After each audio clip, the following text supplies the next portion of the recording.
జోగి రమేష్ కొడుకుని వ్యూహాత్మకంగా అరెస్ట్ చేశారు.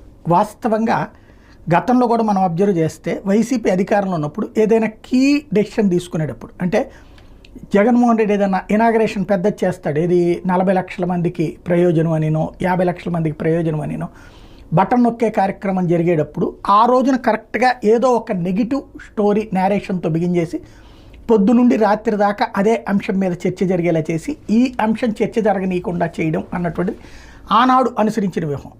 అదే సందర్భంలో ఇప్పుడు వైఎస్ఆర్ కాంగ్రెస్ పార్టీకి ఎగనెస్ట్గా ఏదన్నా ఇష్యూ వస్తే దాన్ని డైవర్ట్ చేయడానికి జరిగేటటువంటి అంశమా? ఎందుకంటే వైసీపీకి అనుకూలంగా వస్తుంటే ఇప్పుడు ఫర్ ఎగ్జాంపుల్ ఇవాళతో ఎమ్మెల్సీ ఎలక్షన్ స్థానిక సంస్థల ఎన్నికలకు సంబంధించినటువంటి నామినేషన్ల ఘట్టం ముగుస్తోంది.